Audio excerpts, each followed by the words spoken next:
मैं ज़रूरी काम से कैब बुक करवा कर आधे रास्ते ही पहुंची थी कि अचानक गिन्नी गुनगुन जैसी कोई दिख गई। नहीं नहीं, ये मेरी गिन्नी नहीं हो सकती है। लेकिन सच में वह गिन्नी ही थी। मेरी बेटी उसको देखते ही इमोशनल हो गई। गिन्नी काफ़ी दुबली लग रही थी। कपड़े भी उसने अच्छे से नहीं पहने थे। काफ़ी पुराना और मटमैला था। उसे देखकर मुझे दया आ गई। गिन्नी के साथ कोई छोटा बच्चा था। मैं अपनी उत्सुकता रोक न पाई। मैं कैब से उतर गई, धीरे धीरे उसके पास पहुंची और आवाज़ दी, गिन्नी। वह एकाएक चौंक पड़ी। फिर वो मुड़ी, तेजी से मुझसे लिपट गई, फिर फूट फूट कर रोने लगी। भय से सिमट कर वह बच्चा भी रोने लगा। मैं कुछ अलग ही अनुभव कर रही थी। तभी वह संभली, आंसू पोंछकर मेरी ओर देखा और मुस्कुराई। फिर बोली, माँ, हम यहाँ अस्पताल में हैं। पापा ऊपर हैं। देर हो रही है, मैं जाती हूँ। हो सके तो शाम को आइएगा। एक छोटा ये छोटा बच्चा मेरा भाई है। इतना कहकर वो जल्दी जल्दी चली गई। गिन्नी से मिलकर मैं ये भूल गई कि मुझे नीरज से भी मिलना है। मुझे सेमिनार में पहुंचना था। मैं वहीं रोड के किनारे बेंच पर बैठ गई। मैं सोचने लगी कि कहाँ मुझसे नफरत करने वाली उस दिन की गोरी चिट्टी खूबसूरत गिनी, और कहाँ आज की दुख और वेदना का बोझ ढोई बचपन में ही बड़ी हो गई गुनगुन। अनायास ही मेरी आंखों में आकाश का चेहरा घूम गया। मेरे माता पिता ने उसकी खूबसूरती और आकर्षक व्यक्तित्व को देखकर मेरा विवाह उससे तय कर दिया था। मैं पोस्ट ग्रेजुएट थी और एक कॉलेज में पढ़ाती थी। आकाश बैंक में था। हम दोनों ने एक दूसरे को पसंद करके शादी की थी। शादी के तुरंत बाद उसका तबादला नोएडा में हो गया, इसलिए हम लोग वहाँ से चले गए। शादी होते ही मैंने नौकरी छोड़ दी थी। हालांकि आकाश को ये अच्छा नहीं लगा, परंतु मैं तबादले के झमेले में पड़ना नहीं चाहती थी। नोएडा जैसे शहर में खर्चे तो बढ़ते ही जाते हैं। एक दिन आकाश ने ही बात छेड़ी, रमा, सारा दिन घर में बैठे तुम्हें घुटन महसूस नहीं होती? मेरा दोस्त कह रहा था कि कॉलेज में हिंदी प्राध्यापक की जगह खाली है। कहो तो बात चलाऊं? मैंने कहा ठीक है। उसी ने दौड़ धूप कर मुझे कॉलेज में नौकरी दिलाई। दिन गुजरते गए। 6 वर्ष बाद गुनगुन यानी कि गिन्नी का जन्म हुआ। उसके जन्म के बाद से सब कुछ बदल गया। आकाश को बेटी से बहुत अधिक लगाव था। जब वह 5 साल की हुई तब तक मेरी सास हमारे साथ रही। अकेली विधवा सास का हमें बहुत अधिक सहारा था। मेरी और पति की तनख्वाह से घर गृहस्थी की गाड़ी मौज से चल रही थी। मैंने पीएचडी के लिए रजिस्ट्रेशन करवा लिया था। कॉलेज में प्रिंसिपल की जगह खाली होने वाली थी। मेरी पीएचडी के ख़त्म होने में 6 महीने बाकी थे, इसलिए पूर्व प्रिंसिपल ने मेरी सिफारिश की थी। मैं जी जान से पीएचडी की समाप्ति में लगी थी कि अचानक मेरी सास गुजर गईं। आकाश को माँ की मृत्यु से ज़्यादा बेटी का अकेलापन खटकने लगा। उसने माँ की 13वीं होते ही कहा, मैं चाहता हूँ कि तुम नौकरी छोड़ दो। जब गिन्नी बड़ी हो जाए तो फिर नौकरी कर लेना। मैं चौंकी, फिर स्थिति को संभालते हुए कहा, ऐसा कैसे हो सकता है? हम ऐसो आराम की ज़िंदगी के आदी हो चुके हैं। मेरी तनख्वाह नहीं होगी तो नोएडा जैसे शहर में तुम्हारे अकेले की तनख्वाह से गुजर बसर कैसे होगी?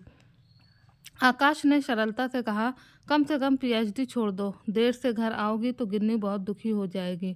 वह दिन भर अकेली कैसे रह पाएगी? उसे तुम क्यों नहीं संभाल लेते? 4 महीने में मेरी थीसिस पूरी हो जाएगी। फिर जल्द ही मैं प्रिंसिपल का पद संभाल लूँगी। कॉलेज की तरफ से वहीं घर भी मिल जाएगा। फिर गिन्नी की परवरिश में कोई बाधा नहीं आएगी।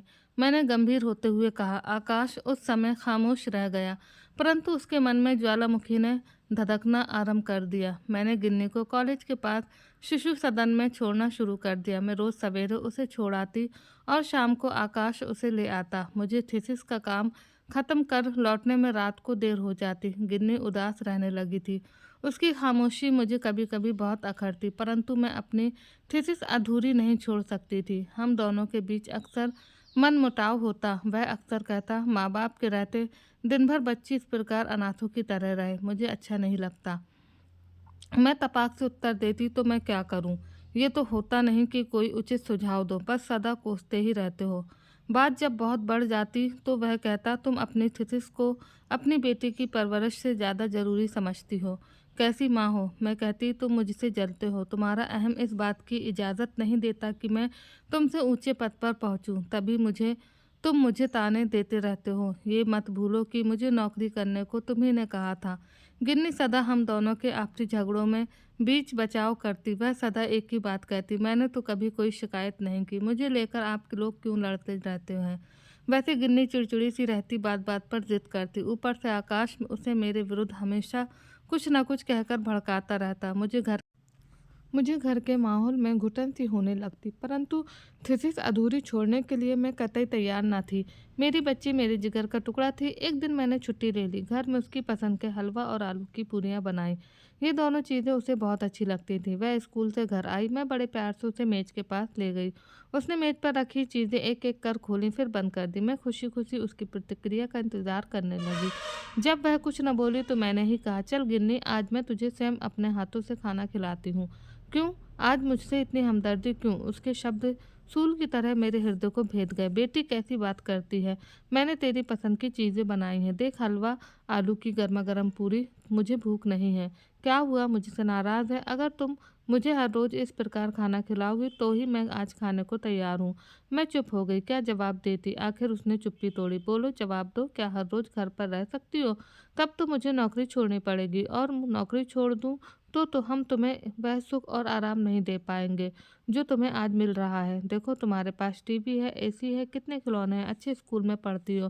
क्या ये सब तुम्हें खोना अच्छा लगेगा? लेकिन पिताजी तो कहते हैं कि तुम्हें नौकरी करने की ज़रूरत ही नहीं है।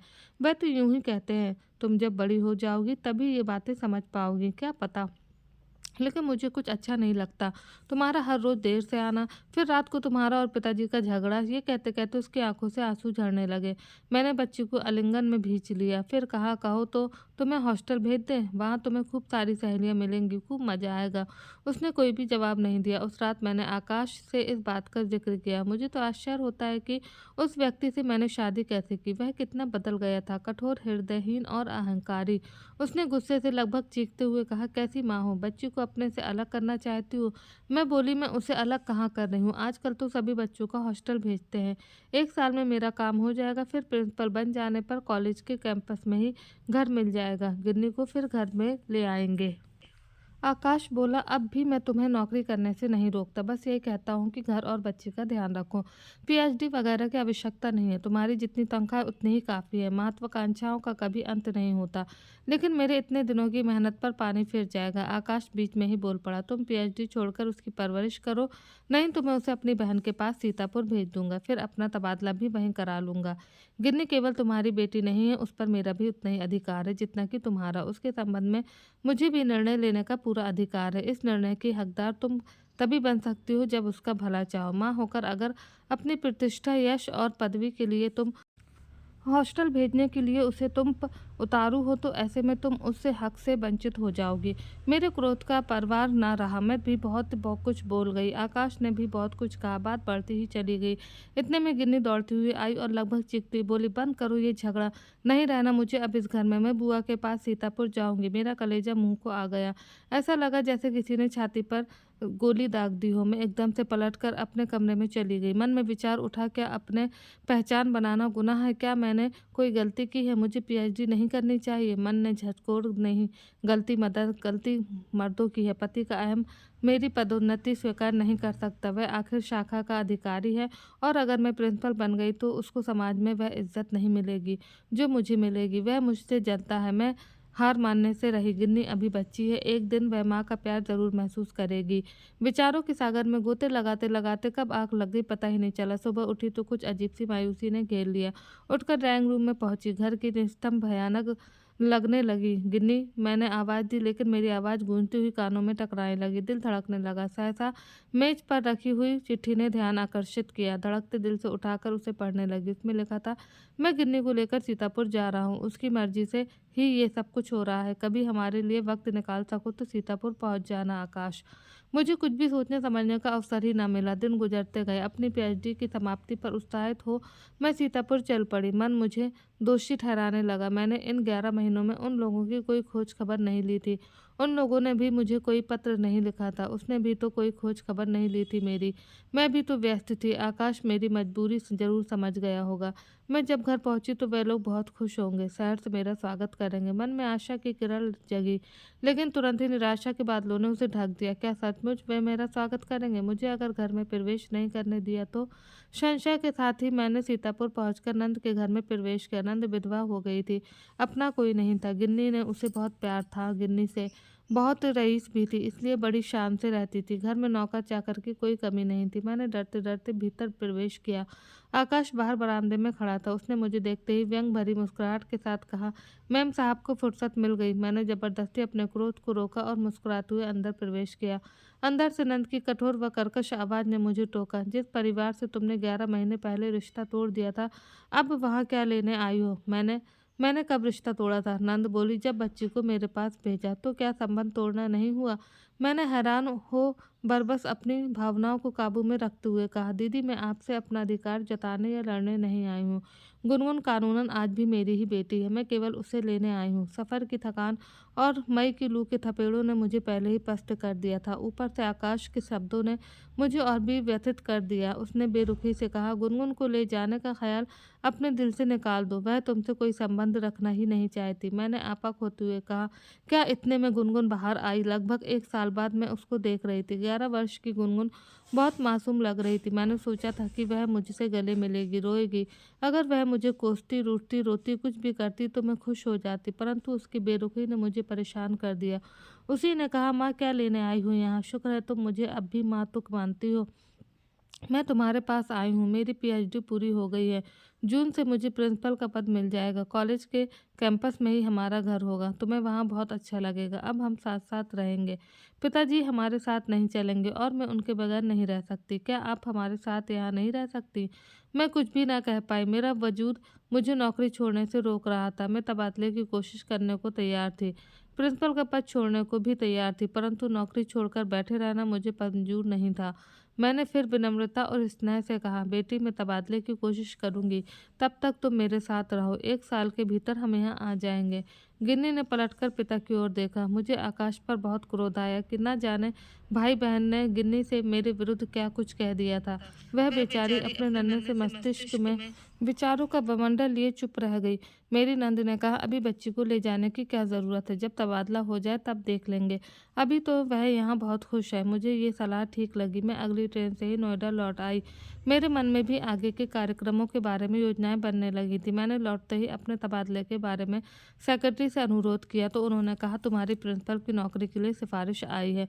क्या ये सब कुछ छोड़कर सीतापुर जाना चाहोगी? मैंने कहा, परिवार की खुशी के लिए नारी को थोड़ा सा त्याग करना ही पड़ता है, तभी तो वह नारी होने का दायित्व निभा पाती है। मुझे लोगों ने बहुत समझाया पर मैं टस से मस न हुई। लेकिन तबादले की अर्जी देते ही तो तबादला नहीं हो जाता, थोड़ा टाइम लगता है। फिर 1 महीने बाद मैं 4 दिनों की छुट्टी ले सीतापुर गई। वहाँ पहुँचने पर पता चला कि ननंद को कैंसर था। जब तक पता चला काफ़ी देर हो चुकी थी। उनकी देखभाल के लिए रजनी नाम की नर्स रख ली गई थी। मैंने पति से पूछा, मुझे सूचना क्यों नहीं दी? क्या मैं इतनी गैर हो गई थी? आकाश ने कहा, पता नहीं तुम छुट्टी लेकर आती या नहीं, और इस बीमारी में इलाज भी काफ़ी दिनों तक चलता रहता है। मैंने उस समय भी यही सोचा कि शायद उसने मेरे बारे में ठीक ही निर्णय लिया होगा। मैंने अपने तबादले के बारे में उससे जिक्र किया तो वह बोला, इस समय तुम्हारा तबादला कराना ठीक नहीं होगा। दीदी बहुत बीमार है। रजनी उनकी देखभाल अच्छी तरह कर ही लेती है। वह इलाज के बारे में सब कुछ जानती भी है। गिन्नी भी उससे काफ़ी घुल मिल गई है। डॉक्टरों का कहना है कि दीदी महीने 2 महीने से ज़्यादा नहीं रहेंगी। फिर मैं भी सीतापुर में रहना नहीं चाहता। मेरा अगला तबादला जहाँ होगा तुम वहीं आ जाना, यही ठीक रहेगा। मैं समझ ही नहीं पाई कि वह मुझसे पीछा छुड़ाना चाह रहा है या मेरी भलाई चाहता है। मैं गिन्नी से जब भी कुछ बोलना चाहती, वह माँ मुझे परेशान मत करो कहकर भाग जाती। रजनी दिल की बहुत अच्छी लगती थी, दिखने में भी सुंदर थी। वातावरण कुछ बोझिल सा लगने लगा। ननंद मुझसे ठीक तरह से बोलती भी नहीं थी। शायद वो बोलने की स्थिति में भी नहीं थी, क्योंकि वह काफ़ी कमज़ोर और बीमार थी। मैं वहाँ 2 दिनों से ज़्यादा नहीं रुक पाई। जब नोएडा लौटी तो मन में दुविधा थी, क्या मुझे ज़बरदस्ती वहाँ रुक जाना चाहिए था? पर किसके लिए रुकती? सब तो मुझे अजनबी समझते थे। कुछ भी समझ में नहीं आ रहा था। मुश्किल से 10 दिन बीते होंगे कि आकाश का पत्र आया। दीदी की मृत्यु उसी दिन हो गई थी जिस दिन तुम नोएडा लौटी। मैंने यहाँ से तबादले के लिए अर्जी भेजी है। आगे कुछ नहीं लिखा था। मैंने संवेदना प्रकट करते हुए जवाब भेज दिया। इसके बाद 1 महीना बीत गया। आकाश ने मेरे किसी भी पत्र का जवाब नहीं दिया। मैंने चिंता आतुर जब बैंक मुख्यालय को फ़ोन किया तो पता चला कि आकाश 15 दिन पहले ही तबादला लेकर पुणे जा चुका है। उसने मुझे जाने की कोई खबर नहीं दी थी। मेरा मन आकाश की तरफ से उचट गया। मुझे मर्दों से नफरत सी होने लगी। इस प्रकार मुझसे दूरी बनाए रखने का क्या कारण हो सकता है? मेरी समझ में कुछ नहीं आ रहा था। 1 हफ्ते बाद आकाश का पत्र देखकर मेरा मन आनंदित हो गया। बड़े ही उत्साह से मैंने पत्र खोला। अब तो मैं अपनी नौकरी छोड़कर भी अपनी बच्ची और पति के पास लौटने के लिए बेताब हो रही थी। कितनी अजीब होती है नारी, अपनी अस्मिता के लिए संघर्ष करते हुए परिवार से अलग हुई थी। अब उसी प्रकार परिवार से जुड़ने के लिए सब कुछ छोड़ने को तैयार हो गई। लेकिन पत्र पढ़ते ही मेरा चेहरा फीका पड़ गया। ऐसा लगा मानो हजारों बर्छियां शरीर को छलनी कर रही हूँ। बड़े ही अनूने विनय से कड़वी दवा पर मीठी टिकिया का लेप चढ़ाकर पत्र भेजा गया था। सारांश यही था कि वह रजनी से विवाह करना चाहता है। रजनी के गर्भ में उसका बच्चा है। वह मुझसे तलाक चाहता है। मेरी समझ में सारी बातें आ गई। मुझसे अलगाव रखना, चिट्ठी न लिखना और खिंचे खिंचे रहने के पीछे का क्या कारण था, ये मैं समझ गई। उस कायर की दुर्बलता पर मुझे हंसी आई। साफ साफ कह देता तो क्या मैं मुकर जाती? मुझे गुनगुन के लिए डर लगने लगा था। परंतु उसने लिखा था, गुनगुन रजनी से बहुत प्यार करती है, इसलिए वह हमारे साथ ही रहेगी। मैंने अपने दिल को कठोर बनाकर तलाक के कागजों पर हस्ताक्षर कर दिए। कानूनी कार्यवाही के बाद तलाक भी हो गया। मैंने अपने पिता को अपने पास बुला लिया। मेरे घर टूटने का सदमा वह झेल न पाए। तलाक होने के 2 महीने बाद ही हृदय गति रुक जाने से उनकी मृत्यु हो गई। मेरी जिंदगी की गाड़ी मंद गति से आगे बढ़ने लगी। मैं कई मर्दों से कॉलेज के दौरान मिलती, परंतु किसी से भी कार्य चर्चा के अलावा कोई बात न करती। लोग मुझसे कहते कि तुम दोबारा विवाह क्यों नहीं कर लेती, परंतु मैंने पुनर्विवाह न करने का दृढ़ संकल्प ले लिया था। कॉलेज के प्रोफेसर नीरज बहुत उदास रहते थे। मैंने उनसे पूछा तो उन्होंने बताया कि उनकी पत्नी मेनका कुछ दिनों पहले ही मर गई है। शादी हुए 2 साल ही हुए थे कि वह गुजर गई। उसके वियोग को सहन नहीं कर पा रहे हैं। एक दुखी ही किसी का दुख समझ सकता है। मैंने नीरज को सहारा दिया, उसके अंदर जीने की प्रेरणा जगाई। धीरे धीरे नीरज मुझसे प्रेम करने लगा। उसने शादी का प्रस्ताव रखा तो मैं झिझक गई। हम दोनों को एक दूसरे की जरूरत भी थी, पर मन ने सचेत किया, आज इसे मेरी ज़रूरत है, कल ज़रूरत न पड़े तो आकाश की तरह ही दूध की मक्खी की तरह सामान फेंक दे। तो फिलहाल मैंने उसके प्रस्ताव को ठुकरा दिया। हम दोनों एक सेमिनार में आए हुए थे, तभी नीरज ने मुझे विचारों के घेरे से बाहर निकाला। रमा, मैं कब से आपका वेट कर रहा हूँ, आप नहीं पहुँची तो मैं आपको ढूंढते हुए यहाँ तक आ गया। नीरज मेरे चेहरे की उदासी को पढ़ चुका था। उसने पूछा, क्या हुआ? तो मैंने उसको सारा किस्सा कह सुनाया। नीरज बोला, चलो हम यहाँ से सीधे आकाश के पास चलते हैं। जब हम अस्पताल पहुंचे तो गिन्नी बाहर ही खड़ी मिली। वह रो रही थी। अश्रुपूरित नेत्रों से उसने हमसे जुदा होने के बाद की कहानी सुनाई। जब रजनी ने आकाश से विवाह किया तो गिन्नी बहुत खुश थी।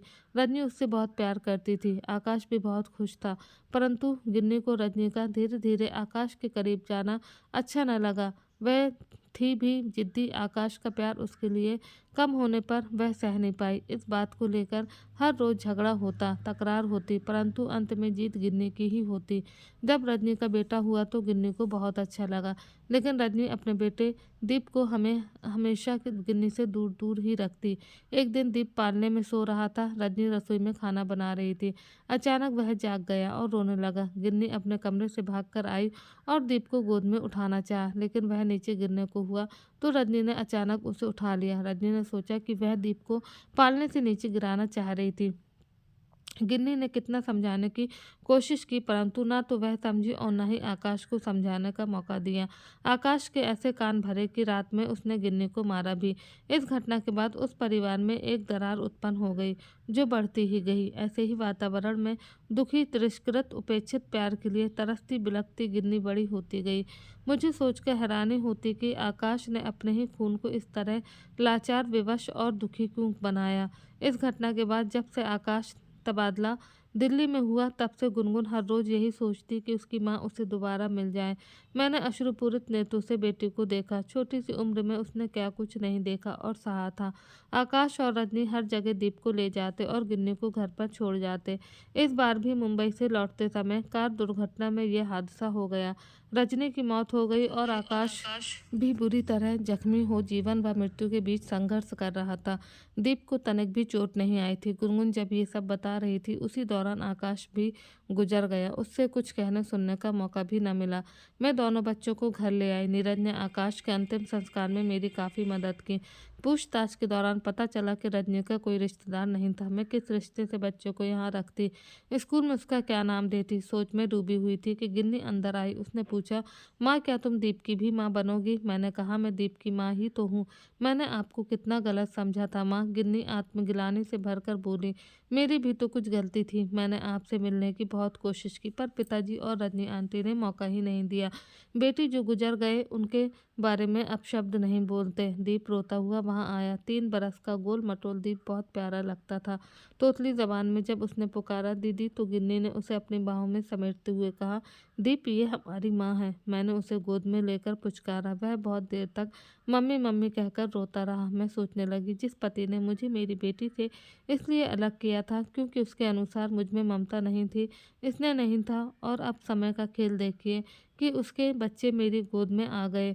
इतने में नीरज भीतर आया और बोला, आज इन बच्चों की परवरिश के लिए पिता का स्थान मुझे दे सकोगी? मैंने कहा, हमारे बच्चे होंगे तो क्या होगा, सरकार के परिवार नियोजन का बोर्ड नहीं देखा? 2 बच्चे बस, इन बच्चों को हमने साथ साथ ही पाया है, इसलिए मैंने इनका संरक्षक बनकर जीवन गुजारने का निश्चय कर लिया है। नीरज बोला, इससे आगे मुझ में इनकार करने की शक्ति नहीं थी, परंतु मैंने गिन्नी को बुलाकर पूछा, नीरज अंकल को पापा कह सकोगी? अगर दीप के लिए तुम माँ हो तो अंकल हम दोनों के पापा हुए ना। हम उस अनजान पल में एक दूसरे से पूरी तरह बन चुके थे। मैंने आभार भरी दृष्टि से नीरज की ओर देखा। मेरी नज़रों में छिपी सहमति नीरज की नज़रों से छिप न सकी। तो बस आज की कहानी में इतना ही। तो दोस्तों, क्या रमा ने अपना करियर चुनकर गलती की थी? अपनी राय कमेंट बॉक्स में ज़रूर दीजिएगा, और आपको ये कहानी पसंद आई हो तो वीडियो को लाइक करें और चैनल को सब्सक्राइब करें। मिलते हैं आपसे हम एक और नई कहानी के साथ में। जब तक के लिए आप सबका बहुत बहुत धन्यवाद।